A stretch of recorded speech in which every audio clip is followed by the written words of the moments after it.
what is evil? More importantly, who's the most evil? It's probably not who you think, because Mortal Kombat is filled with villains, each one more evil than the last. Some want world domination, while others want extermination, and others want eternal suffering. Yeah, Mortal Kombat villains are next level. Street Fighter and Tekken villains just want power. That's weak sauce. Bison is pretty evil though. Yes, I killed your father. What is it with you women anyway? I killed my father too, and you don't hear me whining about it. Today, I'm ranking the most evil characters in Mortal Kombat history. That's right, every single game, from conquerors to necromancers and even gods. Yeah, it's about to get crazy. Do you have a fun tier list idea? Let me know in the comments down below. No, seriously, I'll take any and all suggestions. Then after watching, if you enjoyed today's video, leave a like down below. It helps the channel out a ton. Finally, for anyone new, I'm trying to reach 500,000 subscribers before 2026, and I think we can do it. So smash that red button and ring that bell so you never miss any future videos. Keep in mind, subscribing is completely free. And that's completely with a K, by the way. Alright everyone, without any further ado, let's begin.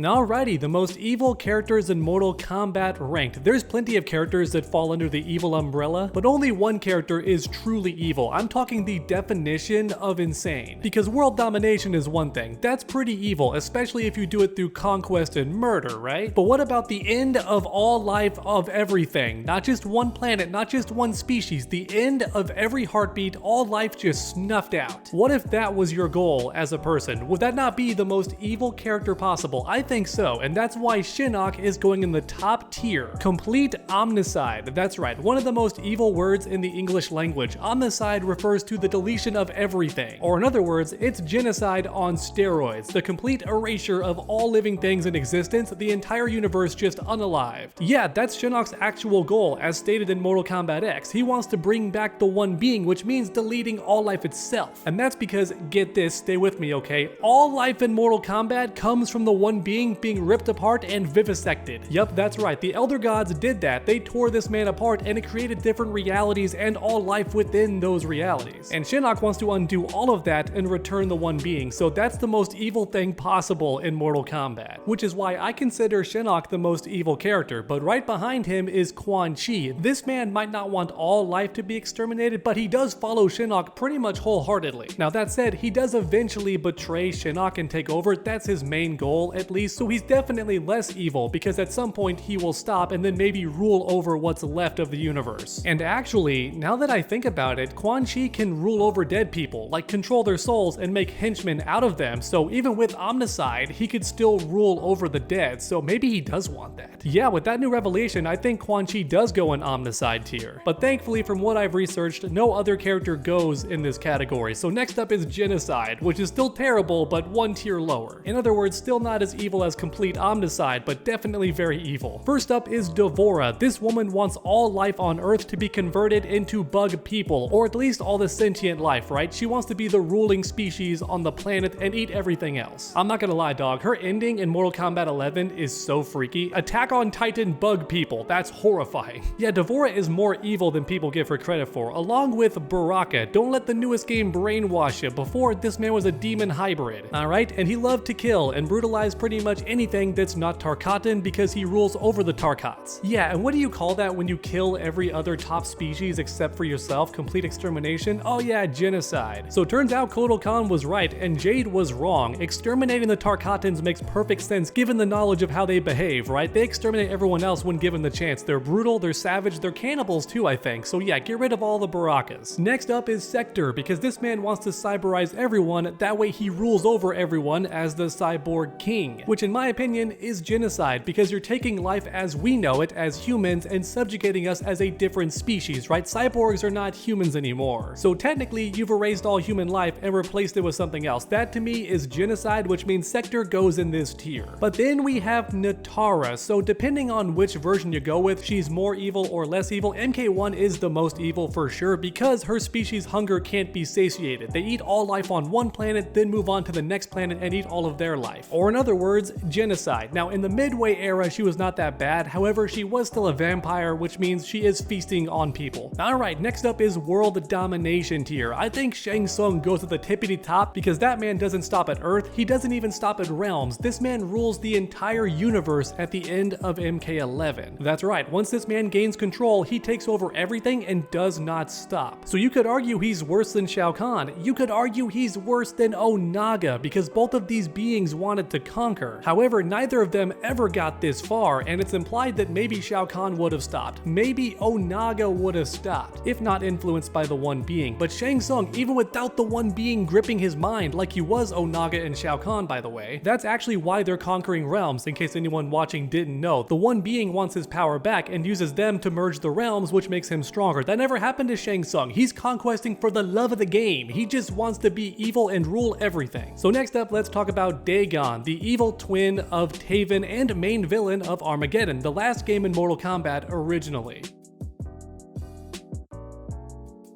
This one game was meant to bookend the entire saga, and Dagon wants to get absolute power and then rule absolutely. And unlike most villains, he could have actually succeeded. Defeat Taven and then defeat Blaze and he wins. He gets all power over the universe, pretty much. Because for whatever reason, Blaze has all that power contained within him. I'm not entirely sure how that happened. I understand Argus made him and that was the grand plan. I'm just wondering, how did they do that? How'd they get all universal energy inside of Blaze? How did that happen? Anyways, next up we have the henchmen, right? These people still want world domination, but they're following their leader, their emperor in some cases, like Reiko, Movado, and even Su Hao. All three of these guys are evil, there can be no doubt, but they're following someone else in command who's even more evil, which is why they're at the end of this tier. They're still in world domination, but at the very end. And fun fact, all three of these characters are stronger than most fans give them credit for. Reiko is very powerful in his own right, but so is Movado. Not enough people talk about that. This man defeated several powerful warriors off screen. The guy's kinda goated. Then we have Su Hao, who's a joke, but also defeated the entire special forces, like on his own, which is pretty impressive and leagues above Kano. Listen, I think Kano's a better character, Su Hao's a ripoff, but also Su Hao is stronger, and nobody can argue that. He's smarter too, with better technology. But alright, next up, let's talk about Noob Saibot, because I was not sure where to put this guy. Even for his ending in Armageddon, he doesn't do anything too evil, which is interesting and adds even more mystery to his character. That being said, he was evil before that in the previous games. For example,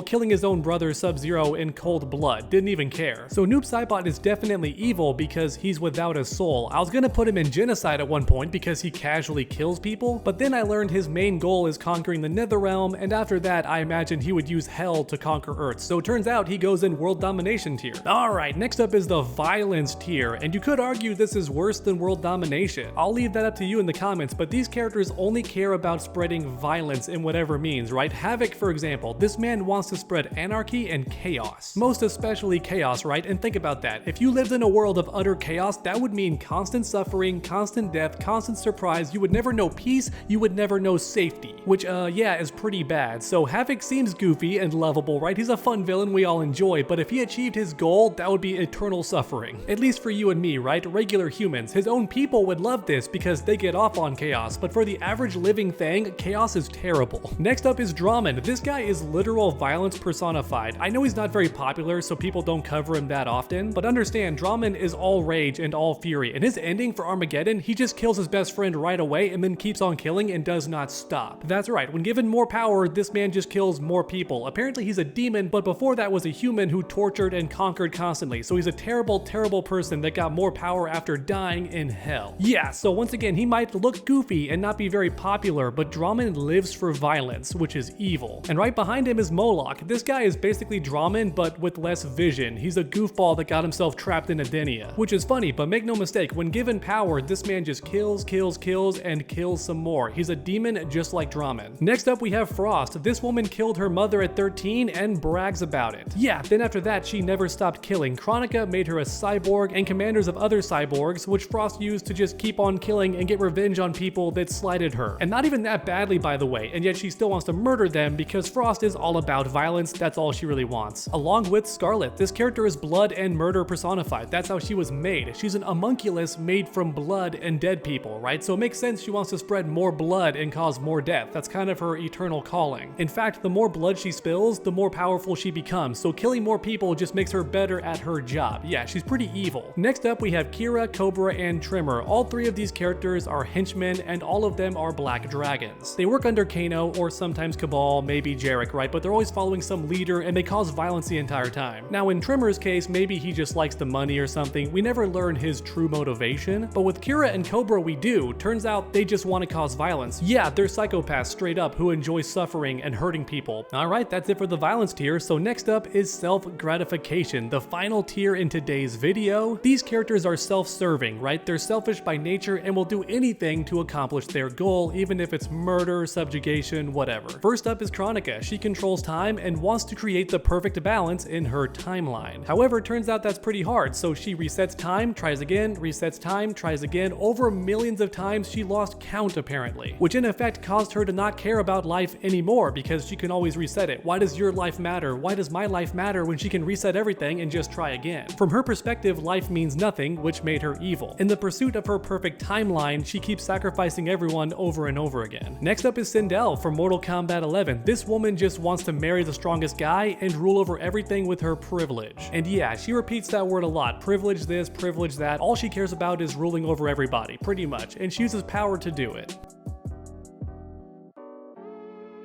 Then we have Kano. This man is adorably evil when it comes to his self-gratification. He will do anything for his desires. At one point, he gets Kronika's powers, which means he could conquer the entire universe, reality itself, but he doesn't. Instead, he rules over this one city wasteland. And that's it. Yeah, because that's the most fun for him. In MK11's ending, he gets power as well, but gives it up because it's more fun to chase after power than it is to actually have it for him. Yeah, Kano's kind of adorable in his goofy self-gratification, even though he is definitely evil. Then we have Jarek, who's a clone of Kano. So what else needs to be said? Melina, here's an interesting one. So she could technically go in violence tier, but honestly her violence is a means to an end. Because in reality, Melina just wants to replace Kitana or possibly even Shao Kahn and just rule over Edenia. Which makes sense because that's why she was made by the sorcerer Shang Tsung, to replace Kitana and then help rule Outworld. That's all she cares about. Next up is Collector. Technically this man is Greed, but greed is usually a means to an end, right? You don't collect money and treasures just for the sake of it. No, you want wealth because wealth opens more doors and opportunities to do more things that you want to do. Or in other words, self-gratification. Yeah, Collector is collecting stuff, money and treasure and all that because he wants power. Next up is Tanya. When you Google backstabbing, it's her image right there. In the dictionary, her picture is there too. Not one game goes by where Tanya is not backstabbing somebody, right? It's hilarious. Unless you count Mortal Kombat 1, but that's not really Tanya. Looks nothing like her, acts nothing like her, doesn't even fight with her weapons, right? Brand new character pretty much. The original Tanya was always backstabbing people in pursuit of her own pleasures. She betrayed Kotal, she betrayed Melina, she betrayed Rain, betrays everybody. Betrayed Quan Chi, I think, and Onaga? Yeah, the list goes on. Finally, last but not least, we have Aaron Black, because this man is also the epitome of self-gratification. When given access to Kronika's hourglass that would make him all-powerful, he dumps it in the ocean instead, because more responsibility means less fun, and he wants the good times to keep on rolling. Yeah, I'm not joking, he basically says that, which proves Aaron Black just cares about his own enjoyment, and that's it. That said, he's still evil because the guy's a murderer for hire. He could do anything for a living and chooses to kill people professionally. So yeah, he's still evil. And alright everyone, there you have it, ranking every evil character in Mortal Kombat. Let me know your thoughts in the comments. Then if you enjoyed the video, leave a like, helps me out a ton. Finish that combo by subscribing and ringing that bell so you never miss any future videos. Make sure to come back next time, and as always, stay underdogs.